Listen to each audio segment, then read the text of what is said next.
What's up mga idol? Mikey Williams activated na, dumiretso na agad sa venue. Pero bago mo sana ipagpatuloy ang panonood mo, ay huwag mong kalimutan na mag-subscribe bilang suporta sa aking YouTube channel. Maraming salamat idol.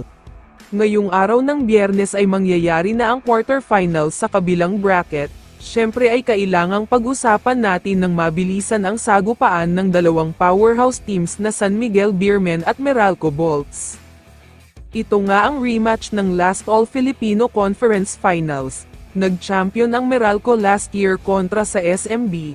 Kaya ang gustong mangyari ng Beermen ngayon ay makabawi at makapaghiganti mula sa mapait na pagkatalo nila.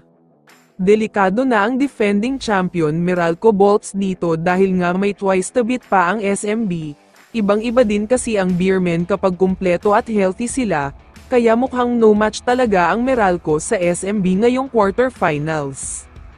Samantala, talakayin na natin ngayon ang napakabigat na laban sa second game. Ito nga ay ang sagupaan ng Barangay Ginebra at Converge Fiber Xers. Mamayang 7:30 ng gabi ay gaganapin na ang laban na ito. Magkakaroon ng dalawang disadvantage ang Converge dito. Una nga dyan ay ang twice to beat. Kailangan nilang talunin ang Ginebra ng 2 beses, pero ang Ginebra ay kailangan lang silang talunin ng isa. Wala din ang kanilang superstars na si Jordan Heading dahil naglalaro na ito sa TNT Tropang 5G. Pero sa kabila ng napakadaming bad news at hindi magandang nangyayari sa Converge, may isang good news para sa kanila. Ayon kasi sa mga sources, nasa venue na daw si Mikey Williams at naghahanda na para sa magiging laban mamaya. Ayon nga sa kasabihan ay early bird catches the worm. Ibig sabihin ay ang mga maaga ay malaking chance maging successful.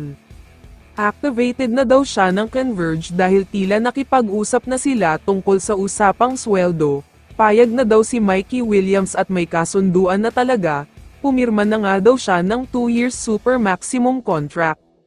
Pero ito ang mabigat sa balitang ito, ayon kasi sa mga reports ay game time decision pa rin daw si Mikey Williams. Depende sa magiging kondisyon niya mamaya. Alam daw kasi ng Converge na out of shape siya at wala sa kondisyon. Paalala ko lang na 2 years siyang hindi naglaro ng professional games. Nakapaglaro siya para sa bansa sa SGA Philippines this year lang pero pangit ang laro niya. Kaya titignan muna ng Converge kung kakayanin na niya mamaya.